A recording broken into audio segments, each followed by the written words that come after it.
Para entender los viajes de Marco Polo, es fundamental situarlos en el contexto histórico y geopolítico de la época. A finales del siglo XIII, la Europa medieval comenzaba a interesarse más por los territorios de Oriente. Las cruzadas habían abierto rutas comerciales y diplomáticas con el mundo islámico y Asia, y los europeos estaban ansiosos por descubrir nuevos mercados y productos, como la seda, las especias y otras mercancías exóticas que llegaban a través de intermediarios. Sin embargo, los europeos sabían poco de lo que existía más allá del mundo islámico y la región del Mediterráneo oriental. China, conocida como Kazá, era un lugar envuelto en misterio, y el relato de Polo ofreció una de las primeras descripciones detalladas que Europa recibiría sobre la enorme civilización del lejano oriente. Marco Polo nació en Venecia en 1254, en una familia de comerciantes que ya tenía vínculos con Oriente. Su padre, Niccolo Polo, y su tío, Mafio Polo, habían realizado un viaje anterior a Asia Central en 1260. En ese primer viaje, llegaron hasta el dominio del Gran Khan, el emperador mongol Kublai Khan, después de cruzar gran parte de Asia, siguiendo rutas comerciales a lo largo de la ruta de la seda. Durante su estancia en la corte de Kublai Khan, los Polo impresionaron al emperador con su conocimiento del mundo occidental. Kublai Khan, que había establecido su capital en Kambalik, la actual Beijing, era un líder curioso y abierto a los contactos con el exterior. Encargó a Niccolo y Mafio que regresaran a Europa con una misión. Debían pedir al Papa que enviara 100 sabios cristianos para ayudar a educar a su gente en los principios del cristianismo y el conocimiento europeo. Además, Kublai Khan deseaba recibir muestras de aceite del Santo Sepulcro de Jerusalén, para conocer más sobre las tierras sagradas de los cristianos. Cuando Niccolo y Mafio regresaron a Venecia en 1269, Marco Polo tenía unos 15 años. Poco tiempo después, el Papa Gregorio X fue elegido en 1271, y los Polo decidieron regresar a Oriente para cumplir con la petición de Kublai Khan. Esta vez, llevarían consigo a Marco, que tenía solo 17 años en ese momento. El viaje de los Polo comenzó en 1271 y los llevó por tierra a través de Armenia, Persia, el actual Irán y Afganistán, para luego cruzar los desiertos de Asia Central. Durante este arduo trayecto, enfrentaron peligros como bandidos, climas extremos y el desierto del Gobi, que Polo describió como uno de los desafíos más duros que enfrentaron. La ruta de la seda fue la principal vía comercial que conectaba a Europa con Asia durante la Edad Media. Esta red de caminos comerciales terrestres no solo facilitaba el comercio de bienes como seda, especias, oro y piedras preciosas, sino que también era un canal para el intercambio de ideas, tecnologías y culturas. Los Polo atravesaron lugares como Bujará y Samarcanda, ciudades importantes del mundo islámico y mongol.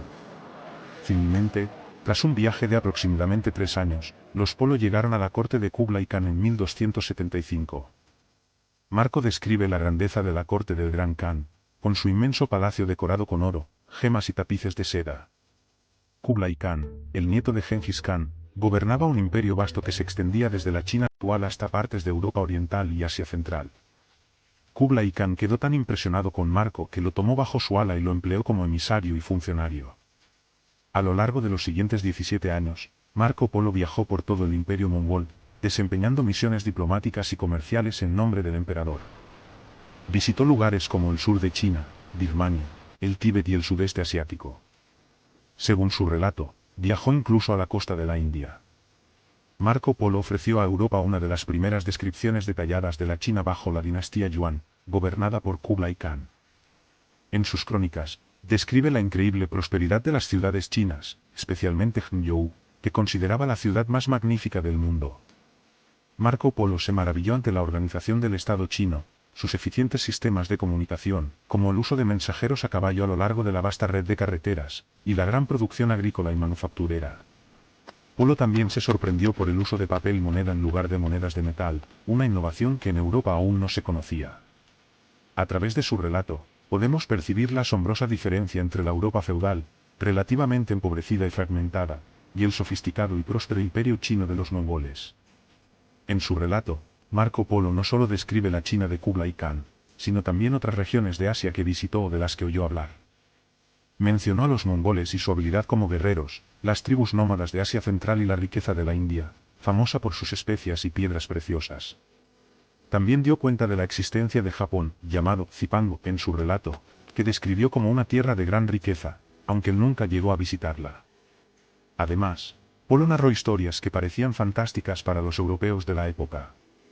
Por ejemplo, describió animales como el rinoceronte, pero lo confundió con el unicornio, debido a su cuerno único. Después de muchos años al servicio de Kublai Khan, los Polo comenzaron a añorar su hogar. Kublai Khan, ya envejecido, accedió a dejarlos partir, en parte porque necesitaba que escoltaran a una princesa mongola, Kakechin, que iba a casarse con un príncipe persa. En lugar de seguir la misma ruta terrestre de ida, esta vez los Polo viajaron por mar, navegando desde el sur de China a través del Océano Índico. Durante este viaje, hicieron escala en varios puertos del sudeste asiático y la India. El viaje por mar fue extremadamente peligroso. Marco Polo describe tormentas terribles, barcos naufragados y enfermedades que diezmaban a los pasajeros. De los 600 viajeros que habían partido, solo 18 sobrevivieron para llegar a Persia. Afortunadamente, los Polo estaban entre ellos. Finalmente, en 1295, después de 24 años fuera de casa, Marco Polo regresó a Venecia. A su llegada, apenas se le reconocía. Se cuenta que cuando llegó, su familia ni siquiera lo reconocía debido a su apariencia curtida por años de viajes y aventuras. De vuelta en Venecia, Marco Polo pronto se vio envuelto en una guerra entre Venecia y Génova. En 1298, fue capturado por los genoveses y encarcelado. Durante su encarcelamiento, conoció a Rustichello de Pisa, un escritor de novelas de caballería. Fue entonces cuando Polo dictó sus memorias a Rustichello, quien las recopiló en lo que se conocería como Los viajes de Marco Polo, o El libro de las maravillas del mundo. El libro de Marco Polo se convirtió rápidamente en un éxito en la Europa medieval. Los lectores estaban asombrados por las historias de tierras distantes y riquezas inimaginables.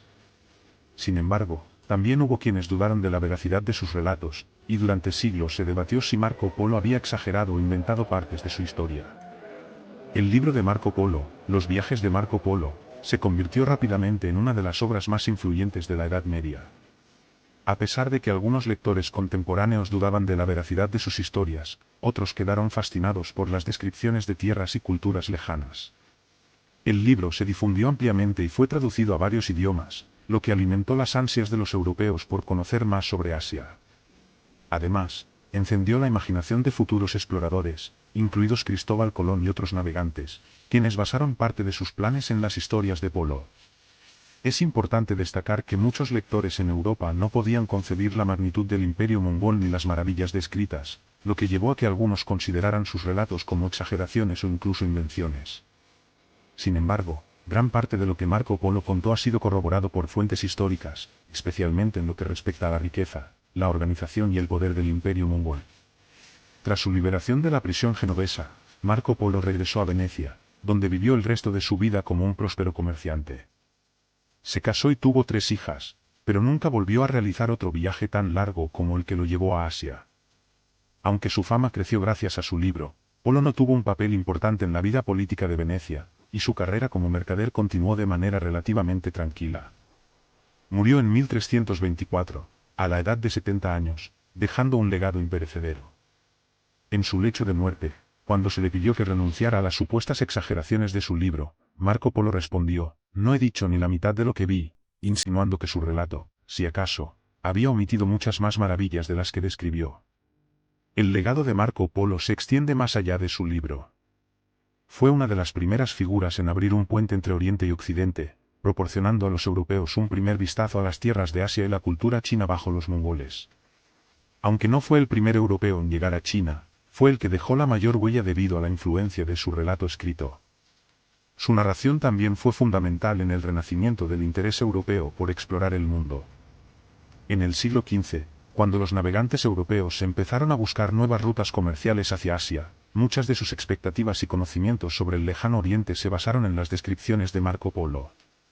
En este sentido, su relato preparó el terreno para la era de los grandes descubrimientos y la expansión europea hacia el mundo no occidental. Marco Polo pasó más de 24 años explorando las tierras de Asia, desde Persia hasta China y más allá.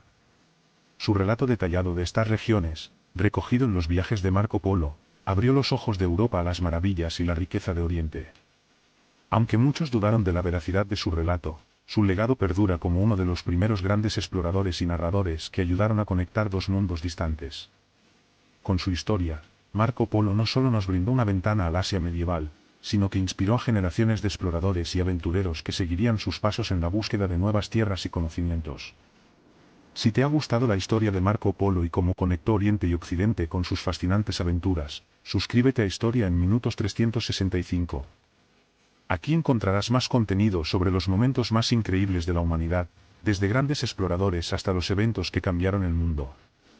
No te pierdas ninguna historia épica y sigue viajando con nosotros a través del tiempo.